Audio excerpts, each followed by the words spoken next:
Hello everyone, this is part 29 of What If Naruto Wants to Surpass the Nine Tails, and I hope you guys enjoy this video and to like, to subscribe, to share, and check out the playlist, to see more comment down below. Now let's start the intro. They call me a god. They call me a god. They call me a god. Join my membership, the perks are great. It's in the description. Jiraiya rubbed at his forehead in consternation, staring at the red-headed teenager that had just now finished telling him about Naruto's recent activities. Gaara was in a similar state of consternation, unsure what he should think of this, but knowing that the man who had saved him from Shukaku so long ago had crossed a terrible threshold. Why are you telling us all this? The Toad-Sanin asked. I told you because I think that what he's doing is wrong. I used to be Orochimaru's assistant and I've seen some pretty bad stuff. But what Naruto is doing now is way beyond that, no matter his reasons for doing it. Karen said with a shiver. Jiraiya mulled it over, Gaara doing the same. It had been quite a shocker when the Uzumaki teenager had seemingly just appeared in the village out of nowhere and asked to speak to the Kazekage and Jiraiya. They were both greatly disturbed to hear about the lengths that Naruto was going to in order to save the Kyuubi. If he was willing to go that far, then he wouldn't be stopped by anything. The things that Jiraiya had learned from Tsunade about Naruto's mental state only further reinforced this. If you know so much about what he's doing, then why did he let you go? Gaara asked. Because he knows that you can't do anything about it. He never told me where that valley was and he has Haration beacons scattered over most of the elemental nations by now, so he can go anywhere at any time. He's also much too strong to be even slowed down by anyone that isn't cage level. The only one that he's sure he would lose against right now is Madara. Jiraiya grimaced slightly at that, knowing it to be true. He was quite upset that neither Naruto nor Tsunade had seen fit to tell him about Madara's resurrection. Naruto was clearly making it personal, but he couldn't fault his Gosun's logic. With the kind of power that Madara had amassed, it would be AS if they tried to fight him head-on and they weren't very likely to achieve anything by it either. He might not have seen the Shodai fighting Madara, but he knew what kind of monsters those two were. At the very least, it was a huge weight off his sea to know that it hadn't been Naruto who had destroyed Konoha. Though he was deeply unsettled to hear that Orochimaru was now forced to help Naruto with his plans. Those two working together couldn't possibly end well. He wondered if Tsunade had even realized just how much power she had ceded to Naruto. She had followed his suggestions and gone along with his plans even though she was Hokage and he'd been a Chunin and then a missing nin. By all rights it should have been her calling the shots, but in the end she had done things the way that Naruto wanted them done, both before and after he became a missing nin. Jiraiya knew that Tsunade had never really wanted to be Hokage and would have preferred someone else to take the position. His deceased teammate would have been much more comfortable just running the hospital and giving advice rather than issuing orders. Maybe she had been relieved that Naruto took charge so easily, or maybe she had subtly been trying to get him to take the post. Thank you for telling us this, Karen-san. The Chunin outside will guide you to your temporary lodgings until I can arrange something more permanent. Gaara said in his usual gravely monotone. Thank you, Kazekage-sama. Karen replied and left the office, feeling only slightly guilty for revealing all this. Naruto had been the one to bring her here after all and he was well aware that she would tell them everything. Aside from that, she knew that her self-proclaimed big brother had to be stopped. She sympathized with his desire to save his wife, but was it really worth the S he was making? She wouldn't have said a word if he was making S only of himself, that would be his business after all, but he was willing to S everything and everyone. If he wasn't stopped he would probably destroy the world without even noticing it. So, what do we do about this? Gaara asked once they were alone again. Jiraiya sighed and rubbed at his face again. What indeed? He wanted to believe that his Gosun's actions weren't as bad as they looked, but that would be stupid.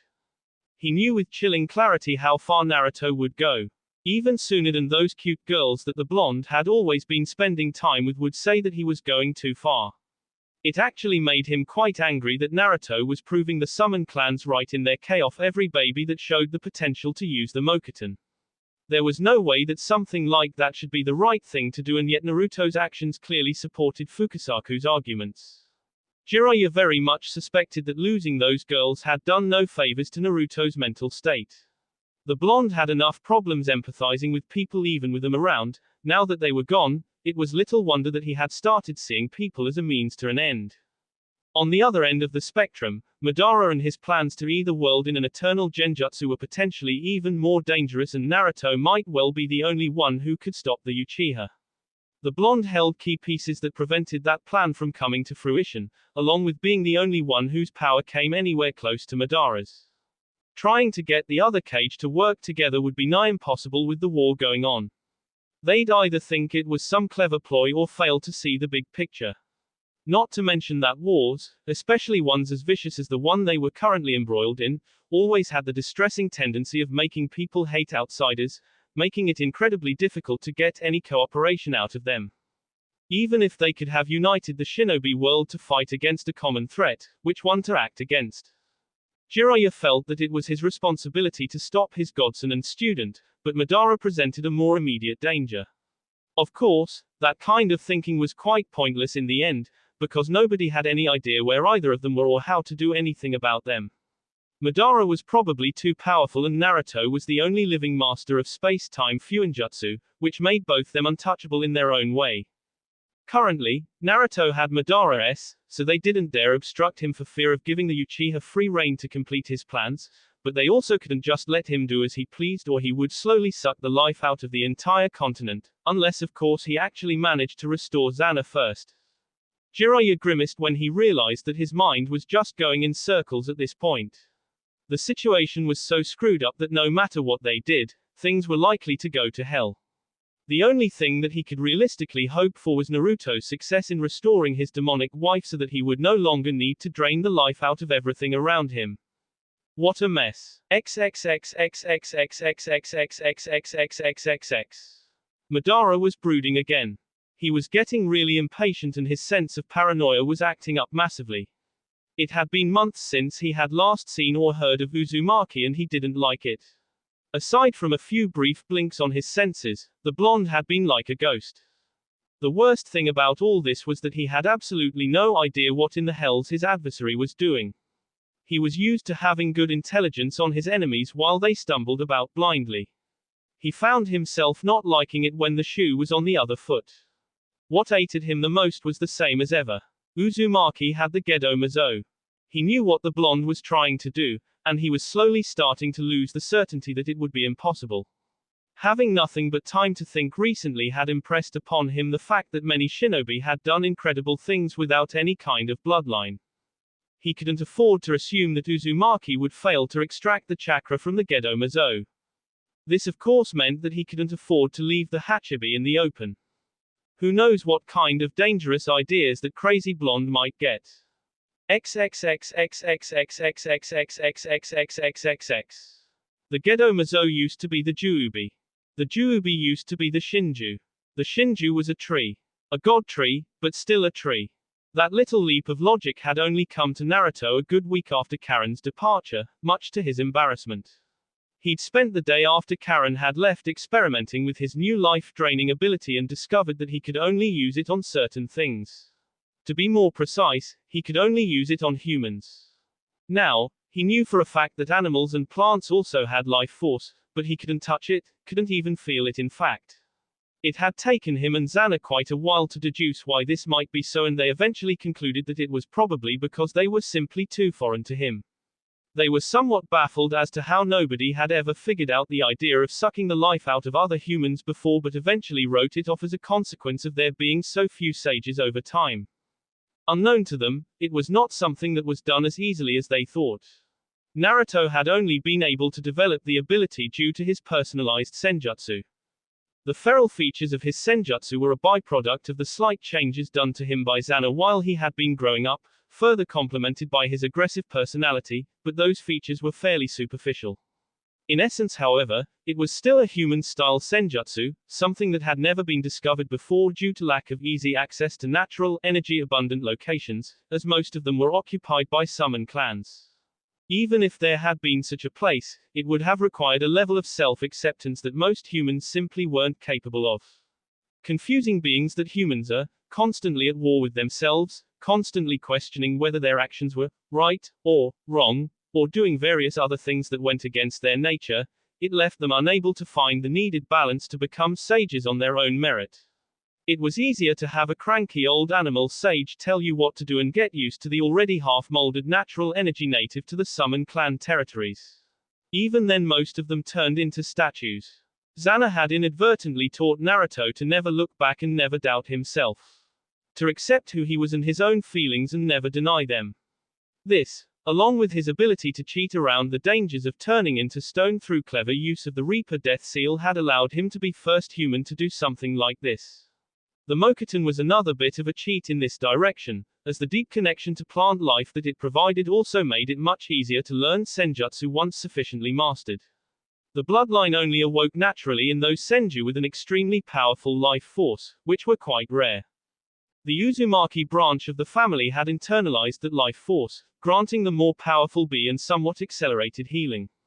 Naruto's particular bloodline had been forcibly developed to a very high degree, first by the strain of having the Kyuubi sealed into him and then by the training he had put himself through. The Senju's version of this was less noticeable. They were quite a bit hardier than the average ninja, but not on the level of the Uzumaki. However, in the occasional rare person, it was strong enough to manifest as the Mokuton. The reason that Naruto had taken so easily to Hashirama's cells was exactly because his own life force was already more than powerful enough to manifest the Mokuton, whereas Madara had needed to wait for decades for the cells to fully settle and assimilate. If he and Hashirama hadn't been nearly equal in power, then it wouldn't have worked at all. The cells would have either overpowered him or given only a minimal boost, certainly not enough to manifest the Rinnegan. Speaking of the Mokuton, Naruto had been training to master it as obsessively and as psychotically as he had trained when Xana had first told him that she would only marry an equal.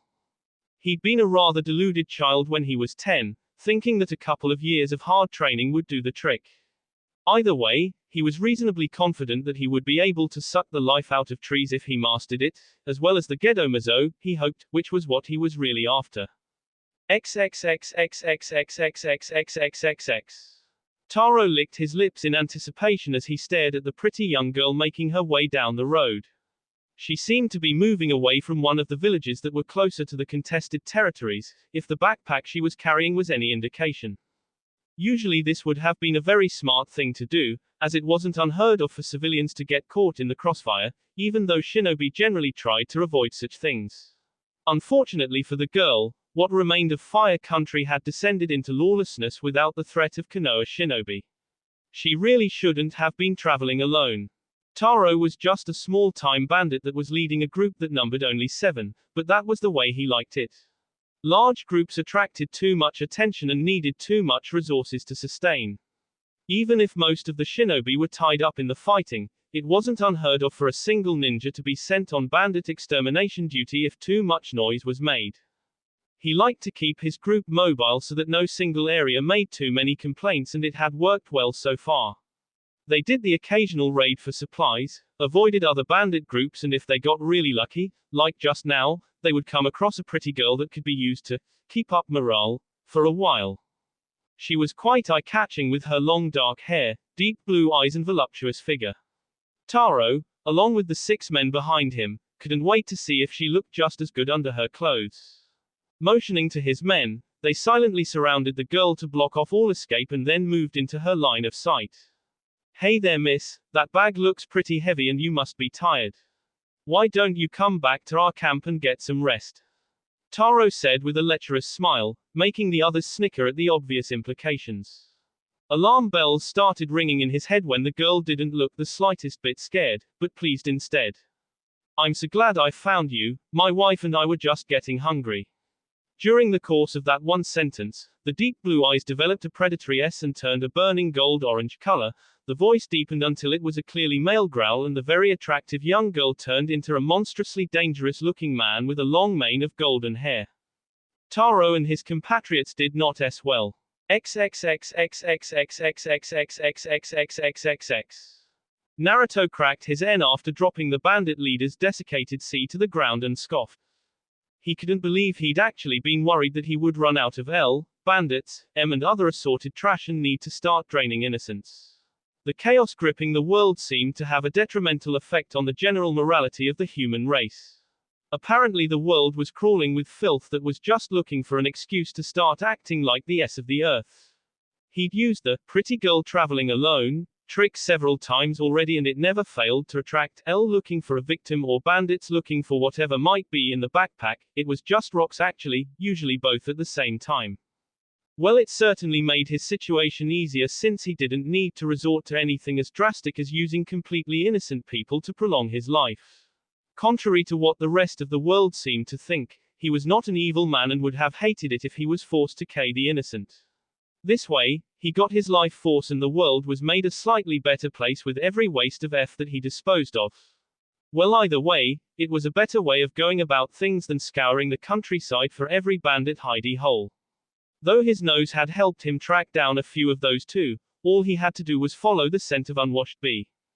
If all went well, he would soon master the mokuton and be able to drain the gedo mazo. He was so close that he could practically taste it. XXXXXXXXXXXXXXX. Naruto had his eyes closed while he sat in lotus position in the middle of the valley, focusing inward. According to Hashirama's memories, his mastery of the mokuton was complete now. All that remained was to decipher the mysteries of the man's senjutsu. In the end, there proved to be very little mystery about it that he hadn't already figured out or taken from Hashirama's memories. The Shodai Hokage's senjutsu bridged the gap between nature and man, just as the mokuton did. Whoever used it walked in both worlds and was nurtured by the strength of nature just as he nurtured it. Now that his control of the powerful bloodline was no longer so shoddy, he could perceive it as more than just a weapon. He could feel himself as part of the living world around him, he could feel the grass under him, the trees growing nearby, Orochimaru off in the distance and much more. More importantly, he could feel the gedo mazo and its imposing presence as it pressed against everything around it, its hunger that drove away every animal and the disjointed, primal anger it felt at everything around it. The creature hated him and it hated Orochimaru, just as it hated every human that wielded the power which had originally belonged to it alone. Somehow, it knew that he was descended from the man who had sundered it, just as it must have known that Madara was as well. Its impotent hatred for the man with Rinnegan eyes must have been great indeed if it could hate him this much just because he was descended from the Sage of Six Paths. Turning his attention away from the statue, he focused on the grass underneath him, feeling it so clearly that it almost seemed as if it was part of him. The grass was so fragile and weak in comparison to him, but it was alive all the same. Naruto spread his consciousness through the stalks of grass growing in a small circle around him and drew them closer. The fragile nature of the small plants made them easy to manipulate and he was drawing the life out of them almost before he realized it. It took mere moments for the vibrantly green grass to become withered and then collapse into dust. He opened his eyes and took a look at his handiwork, seeing the sad state of the ground under him. The grass was now nothing more than dried up straw, and lifeless. Once more he closed his eyes and focused on the ground under him, still feeling some life in it. It was harder to pull on than the grass, but not impossible, and he did it just to see what would happen. When he next opened his eyes to take a look, he saw that he was sitting in a circle of barren sand, utterly lifeless. Scooping some of the sand up, he let it run through his fingers and drift away in the wind, feeling that every bit of life was completely gone from the earth, the water dried out and the tiny lifeforms living in it.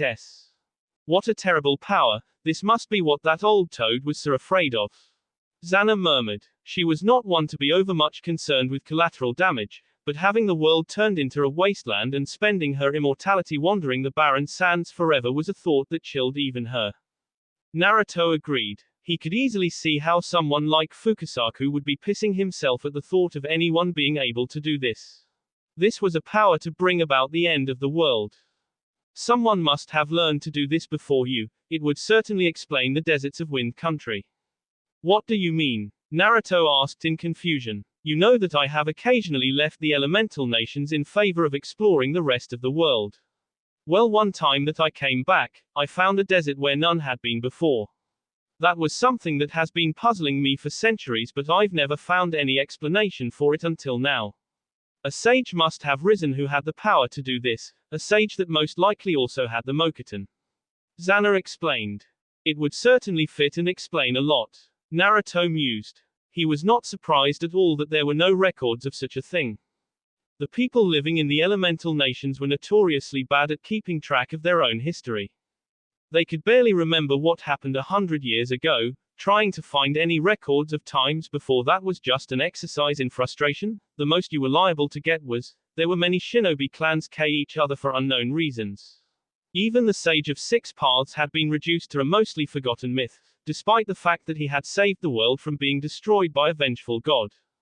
The idea that people would remember that some guy had created a desert with his senjutsu and mokuton was laughable when you thought of it that way. It had probably never even crossed Hashirama's mind that something like this could be done, and the man had been far too noble to even consider using it if he had known. The deceased Senju had loved nature and used his powerful chakra to cultivate growth as much as possible, knowing that he had the power to K the world would have been abhorrent to him. Deciding to experiment some more, he stood up and sat down among the grass again, the newly made sand pit only a few feet away. Focusing his chakra, he directed it into the plants around him and willed them to grow. Rapidly, the grass got taller and several trees that had been merely seeds sprouted instantly. Everything became lush with life except for the sand pit, which stayed s. Naruto frowned slightly in thought. He hadn't felt any drain on his life force despite the fact that the plants around him had become stronger. Apparently a mokuton user could stimulate growth using chakra without needing to any of his own life force. Interesting. Mokuton Haijutsu, Jukai Koten, would release secret technique, nativity of a world of trees. He focused the technique on the patch of sand and immediately felt a small drain on his life force as plants were forced to grow in a place that couldn't support them. The sand was pushed aside as trees sprouted from it and dug their roots into the surrounding earth and drew what they needed. Even more remarkably, he felt the newly made trees rapidly recycle the sand and restore it to its previously fertile state. It wasn't the same, of course. Things were missing such as insects and bacteria, but now that it wasn't just lifeless sand anymore, those things would return swiftly. Naruto let out a gusty sigh and smiled. He had learned much and his goal was within arm's reach. He would begin his attempts at draining the Gedo Mazo next. He would also refrain from life draining the plants for as long as he had a plentiful supply of human S for that purpose. After all, humans were the only living things with the capacity to become worthless as anything other than B to be used to prolong his and Xana's life. He would sooner spare a single blade of grass than any number of L, for example. XXXXXXXXXXXXXXXXXX. A widely grinning blonde sat in the Gedo Mazo's lap, sturdy branches of wood growing out of him and L the creature in a manner very similar to his chains. Learning how to twist his own chakra and body to turn it into wood had been one of the harder things about the mokuton to learn, but now that he had done it, nothing stood in his way. The Gedo Mazo tried to resist, of course, but it was futile. In its incomplete state, it could do nothing but sit there while Naruto's branches held it and got a feel for its potent life force, and now he finally had it. To be entirely honest, he had half expected run into yet another roadblock, and then being forced to track down that sneaky bastard Jashin in an attempt to get around it. He was much relieved that he was spared the need for doing that. Focusing on it, he began pulling the immense life force into himself. Immediately, he encountered heavy resistance from the Gedo Mazo as it tried to prevent him from draining it, easily able to feel its rage at what he was attempting. With a scowl he pulled on it even harder, feeling just a trickle coming through the branches due to the Gedo Mazo's stubbornness. Try opening the first gate, it may help, Xana suggested, having been observing the proceedings with great interest. Naruto did so and instantly felt the full potential of his body become available to him, as well as the great increase in the rate of draining by Xana. Fortunately, his wife had been right. With the first limiter released, his ability to pull the life out of the Gedo Mazo was also much greater. Grinning viciously, Naruto continued to open one gate after another, increasing his own ability to drain the statue exponentially. Yes, keep going. We are gaining far more than we are losing, Xana encouraged exultantly, relishing in the primal fear that was now coming from the statue as it was trapped by the powerful pull exerted by her husband. It meant that they were definitely doing something right.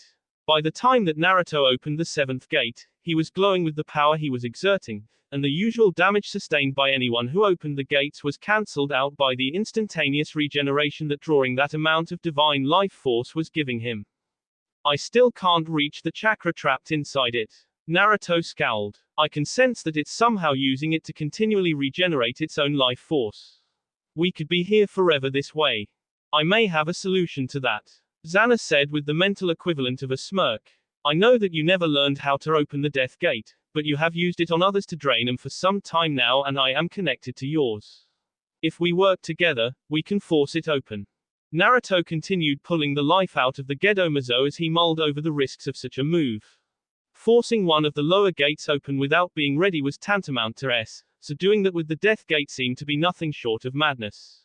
As long as you continue to drain the statue, you will be in no danger, but this battle cannot be won as long as you are limited by even a single gate. Even tainted and diminished, the Gedo Mazo is still divine, you must rise above your humanity to defeat it. Xana said, interrupting his thoughts on the matter.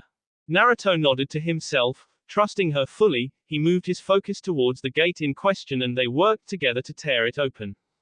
Pain knelt through his heart as the death gate was opened through brute force instead of proper training. Fortunately it diminished quickly as his regeneration kicked in and fixed the damage, allowing him to refocus on the task at hand. With the largest limitation on his potential removed, he began pulling away the Gedo Mazo's life force even faster than before, completely ignorant of the bright chakra shroud burning around him. With all 8 gates open, the Gedo Mazo began losing the battle, its ability to endlessly regenerate its own life force with the chakra of the previously captured Bayu overpowered by the pull Naruto was exerting. If it had been complete, the battle would have likely been about even, but it was not. Soon, the chakra that the desiccated statue was clinging to so desperately was in reach and Xana took hold of it with a triumphant roar, using Naruto's connection to the Gedo Mazo as a medium. The Juubi's original spirit, which was forever bound to the Gedo Mazo, couldn't retain its death grip on the chakra because of how badly Naruto had weakened it and thus had it torn away no matter how much it tried to resist. Naruto himself made a strange expression between a pained grimace and a victorious grin as the powerful and corrosive Bayu chakra was pulled through his coils and into the long empty Reaper death seal. It burned to have it pulled into him so forcibly, but he was in no danger of suffering permanent damage.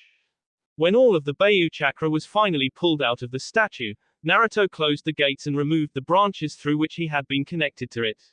Taking a deep breath and exhaling, he turned his attention to his wife, feeling that she had just about finished taking control of the chakra they had away from the Gedo Mazo. Are you all right? I feel much stronger, stronger than I ever was. She replied, the grin in her voice practically audible. Naruto grinned as he hopped down from the Gedo Mazo's lap and immediately turned his attention to getting his wife out of the seal. It had been far too long since he had held her. Xana was equally eager to be free once again, though she managed to restrain her eagerness enough to slow down her exit from her husband's body in order to prevent herself from damaging him. Now that she held the chakra of all her siblings except for the Hachibi, it took somewhat longer than it would have if she was still merely the Kyuubi instead of something above it, but it happened quick enough. Her chakra was a bit more unwieldy than she recalled due to being merged with the chakra of 7 other Bayu, but it was no great hardship to force it into her human form once again.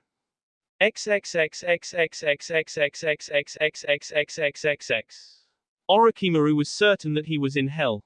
A week. That was how long Naruto and his recently released demonic wife had been having almost without breaks. He'd been watching and hoping that Naruto was right in his assumption about the Mokuton and the Gedo Mazo, that way he could finally get the seal removed from his forehead and learn how to absorb natural energy to make himself immortal and hopefully even how to suck the life out of other people. That last one hadn't been part of the initial deal, but he hoped that Naruto would include it. He'd been sure that Naruto would have ended up after seeing him open the 8th gate, but he had instead looked fresh as a daisy afterwards, better even, which made no sense at all. When the redhead which he presumed was the Kyuubi in human form had appeared, he'd almost approached to ask the blonde to remove the seal, but something had held him back. When the two of them had started having intercourse right there, apparently completely forgetting that someone by the name of Orochimaru of the Sannin existed, it became clear what that something was. It had been the small amount of social graces he had retained telling him that Naruto would not be in the mood to deal with him right away. He had shrugged it off at the time, thinking that he could bring it up in the morning. Unfortunately, the strange married couple showed no sign of slowing down anytime soon. The valley rang with the sound of the continued loud and apparently rather violent rutting, allowing no sleep for any living creature until they were good and finished. Orochimaru had performed many enhancements on himself, which let him get away with very little sleep, but even he had limits. He'd barely slept a wink for a whole week and he had to sneak around like a thief to avoid stumbling on the married couple, because they apparently like to move around a lot. The animals were showing signs of insanity caused by sleep deprivation, which had actually been pretty interesting at first. Nothing like seeing a squirrel chew on a rock because it was hallucinating and thought it was a nut or something. But now it was finally over. The roars of pleasure and pain, the clawing of trees and stones, the S of F were all gone and had been for several hours already. That could only mean that they'd finally gone to sleep. Orochimaru decided that he should get some sleep too. He was probably going to need it. XXXXXXXXXXXXXXXXXXX. I assume you'd like that seal on your forehead removed. Naruto asked rhetorically when Orochimaru joined him and Zana for breakfast. The demoness was industriously tearing apart a piece of barbecued deer, just for the sake of being able to eat again even if she didn't need it. The snake Sanin nodded and fixed the blonde with an expectant stare. Well, I'm afraid that's not gonna happen. Naruto said flippantly. What? Why? Orochimaru demanded. He'd come to be certain that Naruto would hold up his end of the bargain, so this betrayal was completely unexpected. You're a very dangerous man, Orochimaru. Did you really think I was just going to see you loose? Naruto once more asked rhetorically and raised a sarcastic eyebrow. That would be retarded. Orochimaru said nothing, only clenching his fists and glaring in impotent fury.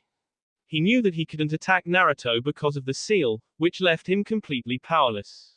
Have you ever wondered, Orochimaru, why you gradually came to accept your situation? Naruto asked, see off the snake Sanin's angry thoughts. Orochimaru frowned, suddenly realizing that it was very out of character for him to do that. I didn't tell you everything about that seal. There was another part to it that was kept hidden. At first it wouldn't do much, but the longer you stayed in my presence the more it would affect you.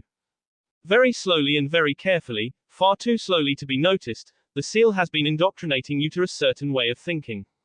As time passed, you eventually came to believe that I would honestly set you free once Zana was restored, despite being deeply suspicious at first. The indoctrination would have been fairly easy to resist if you'd known about it, but if kept ignorant the changes were so gradual that you wouldn't find anything odd about them. Naruto explained with a smirk. Orochimaru would have gone pale if he wasn't already completely white-faced, but anger quickly replaced his horror. Why do this? I couldn't have gone against you with this seal on my head either way, so why bother with the indoctrination? He demanded. Because it made you more cooperative and easier to deal with, was the flippant answer. I lost our last real battle and you've grown much stronger since then. What purpose would you have for keeping this seal on me now? Orochimaru asked, doing his best to calm down. Anger would do him no good here. Do you remember Tayuya, Orochimaru? The snake Sanin frowned again, needing to take a moment before he remembered that Tayuya had been part of the Sound Four. He hadn't thought of them in years. Actually, he hadn't thought of them since he'd sent him to collect Sasuke. Yes, he answered out a fast cautiously, uncertain of where the blonde was going with this. I liked her, you know, she had spunk and she was really cute. That foul mouth of hers was just too damn funny. It would have been nice to have her as a little sister. Naruto said regretfully, making Zana roll her eyes at her husband's ridiculous little sister fetish. Orochimaru's face creased in confusion, wondering what the hell that had to do with anything. She really needed someone to help her, someone that would have kept her safe and supported her while she dealt with whatever trauma she suffered. Instead of that, she met you, who planted a cursed seal on her and turned her mind into an unrecognizable mess so that she would be unflinchingly loyal. Now Orochimaru was starting to see the parallels, stretched though they were. He really had to hand it to the blonde, he knew how to hold a grudge for the stupidest of reasons. He couldn't have known that girl for more than 10 minutes and he was still holding a grudge 4 years later. Well anyway, you said you wanted to know the truth of this world. Orochimaru nodded cautiously, every instinct telling him that this wasn't going to end in a way that he would like. It was supremely unfortunate that there wasn't a damn thing he could do about it. Tough. And Orochimaru's vision went dark, as if someone had just turned off the lights. XXXXXXXXXXXXXXXXX. Well, that was remarkably treacherous of you, usually you prefer a more upfront approach. Zana commented idly after the snake Sanin's body collapsed to the ground. Well,